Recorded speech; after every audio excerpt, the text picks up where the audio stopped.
আমায় সক্কা মাইরা দিল রে মহাজনের বুইনে। এ মহাজনের বোন আছে? কেন তুই আসার সময় দেখিসনি? না তো। আমাদের মহাজনের একের একটা বুইন আছে, সেই সুন্দরী। আমাদের গ্রামে বাড়ি, আমারে ভাই ভাই করে, এই জন্যই পটাতে পারি নে। তুই দেখ সিস্টেম মিস্টেম করে পটাতে পারিস কিনা। প্রচুর টাকা পয়সা, তুই ভাই কিনে যেতে পারলি, তুই রাতারাতি কোটিপতি। এ ভাই তুই আমার একটু হেল্প কোশ্চেনে তাহলে করবি নি? তুই যদি পটাতে পারিস তাহলে সিস্টেম আমি করে দিবা না। আচ্ছা ঠিক আছে। এখন কথা না বলে কাজ কর। মহাজনের মতো শেষরা দেখিনি, এত ঘাস হবে কেন বুঝতি? কিরে কি দেখি অবস্থা তোদের? ভাই যে অবস্থা! কেন কি হয়েছে? রোদ দেখেছেন, পানি মনে হচ্ছে গরম আগুনে রয়েছে। খালি হাতে কিরাম আসলেন, এক গ্লাস পানি নিয়ে আসতেন। আর আমি বাজারের তো একবার এদিকে চলে আইছি, তোরা কি দেখি করতেছিস তাই দেখতে। ভাই গরমে তো কাজ করার কায়দা নেই, একটু পানি শুনি না খালি তো হচ্ছে না। তাহলে তোরা কাজ করতে লাগ, আমি বাড়ি যাচ্ছি, যাই পানি মানি পাঠাই দিচ্ছি। আপারা দিয়ে ফাটাই দিয়েন। আচ্ছা, কাজগুলো দেখে শুনে করিস। ঢেরে মহাজনের বোন না? শামিম ভাইয়া, এই তো আপু। পানি নিয়ে আসছি, খেয়ে যান।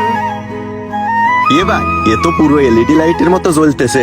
থাম তুই, পানি নিয়ে আইছেন? জি পানি আনছি, খেয়ে যান। পাঁচিলের উপরে বসেন, আসতেছি। এ চল। চল।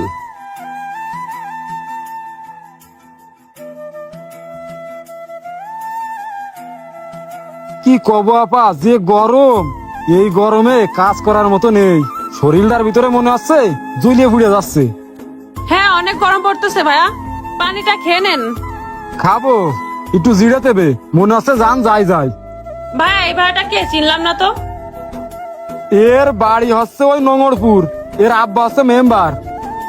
ছেলেটা প্রচুর বড় লোক, টাকা পয়সাও আছে, ছোটবেলাতে একসাথেই পল্টাম। তা কালকে চার দোকানে আমার বসে কষছে, বন্ধু তুই এই যে কাজ করিস তোর কষ্ট হয় না? আমি কলাম যে কষ্ট তো হয়। ও বললো তোর কিরাম কষ্ট হয়, আমার একদিন কাজে নে চল দিন। তাই আজকে সাথে করে কাজে নিয়ে আসলাম। ছেলেটা খুব ভালো, লেখাপড়া করে, বাপেরও টাকা পয়সা আছে। জোন বেচা ছেলে কিন্তু এ না। ও তাহলে তো ভাইয়ার অনেক কষ্ট হচ্ছে। ভাইয়া আপনার অনেক কষ্ট হচ্ছে তাই না? হ্যাঁ কষ্ট হচ্ছিল, কিন্তু এখন আর কষ্ট হচ্ছে না। ও আচ্ছা।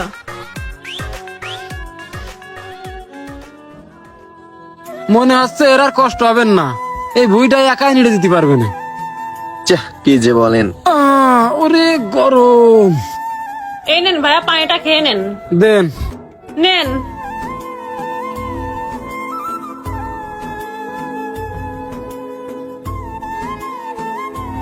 হ্যাঁ বুঝতে পারতেছি, দূরের ভাই পায়ে গেলে কি আর কাছের ভাইয়ের কথা মনে থাকে?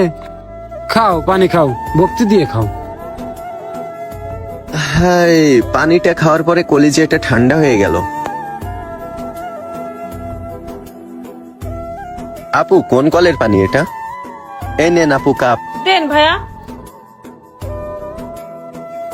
ভাইয়া তাহলে দুপুরবেলা শামিম ভাইকে নিয়ে আমাদের বাসা থেকে খেয়ে এসেন।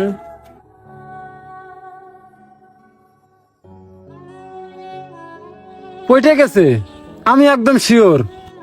আরে ভাই তুই একটু সাপোর্ট করলে হয়ে যাবে না? আমি তো সাপোর্ট করবো দেখেই তো পড়ানোর ব্যবস্থাটা করে দিলাম। এখন আর কথা বাড়ায় লাভ নেই, চল কাজ শেষ করে দুপুরে তো খাওয়ার দাওয়াত দিয়ে দিলেই। এই শামিম, হ্যাঁ ভাই। একটু বাইরে আয় তো, তোর সাথে কথা আছে। যান আসতেছি। এ না কাপটা রাখো, যা হয়েছে শুনে আসে তারপর বিল দিচ্ছি। না রে ডাইকে আসলাম, কই সে? বলেন ভাই কি বলবেন? এই আমার বোন কই? আপনার বোন কোনে তো আমি কি করে বলবো? এ তুই কি করে বলবি মানে? সব তো তুই জানিস। আমি কি করে জানবো ভাই আপনার বোন কোনে? এইটা তো আমার তো জানার কোনো প্রশ্নই আসে না ভাই। তোর অত কিছু জানা লাগবে না, তুই আমার সাথে চল। কোনে যাবো আমি ভাই আপনার সাথে? কোন জায়গায় যাবি বুঝতে পারতেছিস না? তুই সেদিন যে ছেলেটারে আমার খেতে কাজে নিয়ে আসিলি, ওর বাড়ি যেতে হবে, শিগগিরই চল। কারে কাজে নিয়ে আসিলাম? কোন ছেলের কথা বলতেছেন? তুই এখন তো পাল্টে দিবি। আমার বোন যে ওই ছেলের সাথে ভেগে গেছে, এখন তো স্বীকার করবি না। ভাই আমার সাথে কাজে গেছিল, তার সাথে আপনার বোন ভাগিয়ে গেছে। আপনি কোন ছেলের কথা বলতেছেন আমি তো কিছুই বুঝতে পারতেছি না। সপ্তাহ খানিক আগে রিতের নামে একটা ছেলেরে নিয়ে কাজে আসিলি না? আমার বাড়ির থেকে দুপুরবেলা খাইয়েও আসলি, আর এখন চিনতে পারতেছিস না? ওর সাথে আপনার বোন কি করে ভাগে যায়? আমার জানা মতে ওর তো বউ ছেলে পেলেও আছে। বহুত শুনেছি তোর নাটক, অত নাটক শোনার সময় এখন আর নেই, এখনই চল, ওই ছেলের বাড়ি যেতে হবে। ভাই ওর বাড়ি যাবো কিভাবে? আমি তো ওর বাড়িও চিনি না। ও এখন বাড়িও বুঝলে গেছাও? ভালোই ভালোই করছি, স্বীকার করো। আমি কিন্তু কেস করতে যাচ্ছি, যখন পুলিশ এসে তুই ঘা দেবেন না, তখন ঠিকই সুরসুর করে সব কথা বেরোয় আসবে না। ভাই আমি সত্যি কথা বলতেছি, ওরে আমি সত্যিই চিনি নে। ওর বাড়ি কোন জায়গায় আমি তাও জানি নে। ওর সাথে সপ্তাহখানিক আগে আমার একদিন দেখা হয়েছিল। চার দোকানে বসে আমারে বললো কি ভাই আমার একদিন একটু কাজে নিয়ে যায়, আমার বউ ছেলে পেলে নিয়ে বহুত কষ্টে আছি, একদিন একটু কাজ করতে পারলি চাল কিনতে পারবানে। আমি এই জন্য আপনার ওখানে কাজে নিয়ে গেছিলাম, এছাড়া ভাই আমি আর কিচ্ছু জানি না। তুই যে গল্প দিচ্ছিস, এ গল্প কি বিশ্বাস করা যায়? তুই চিনিস না জানিস না একটা ছেলের এনে কাজে চলে আসলি, আবার সেদিন তো দেখলাম খুব পিরিত। তা চিনিস না জানিস না যখন, সেদিন ওরে নিয়ে এত মাতামাতি করে বেড়াচ্ছিলি কি জন্যে? ভাই আপনি বিশ্বাস করেন আমি সত্যি কথা বলতেছি, আমি ওই ছেলেটারে চিনিই নে। ওই দিনকেই প্রথম দেখা ওর সাথে আমার। তুই চিনিস না জানিস না অত কথা তো আমি শুনতে চাচ্ছি না।